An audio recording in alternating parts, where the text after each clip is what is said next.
Investing can seem daunting. Many people dream of financial independence. They want to grow their money. Joel Greenblatt's The Little Book That Beats the Market offers a solution.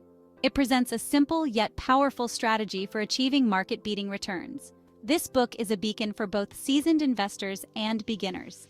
It demystifies the complexities of the stock market. Greenblatt's approach is based on logic and common sense. It empowers individuals to take control of their financial future.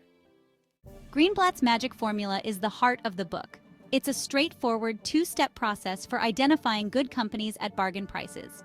The formula focuses on two key metrics: return on capital and earnings yield. Return on capital measures a company's efficiency in using its assets to generate profits.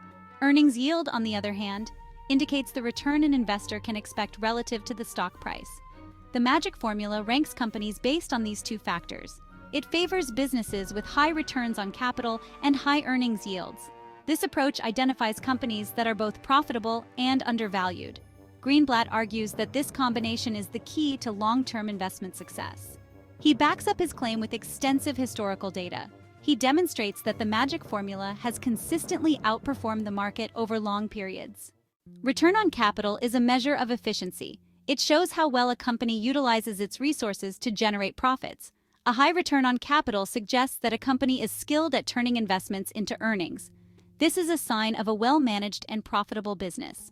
Earnings yield represents the potential return for investors. It compares a company's earnings to its stock price. A high earnings yield indicates that investors are getting more earnings for each dollar invested. This suggests that the stock might be undervalued. It could be a good investment opportunity. Applying the magic formula is relatively simple. Investors can use readily available financial data. Websites and financial tools provide company information.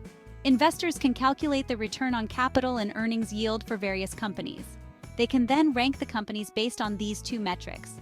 Joel Greenblatt recommends building a diversified portfolio. He suggests investing in 20 to 30 companies identified by the magic formula. He advises holding these investments for at least 1 year. This long-term approach allows the strategy to work its magic. It minimizes the impact of short-term market fluctuations. The Little Book That Beats the Market offers a clear and actionable path to financial success. Joel Greenblatt's magic formula provides a simple yet effective framework for identifying undervalued, high-performing companies. By focusing on return on capital and earnings yield, investors can make informed decisions. They can build a portfolio with the potential to outperform the market. The book's core message is empowering. It suggests that anyone can achieve market-beating returns with a little knowledge and discipline. If you enjoyed the video, don't forget to hit the like button and subscribe.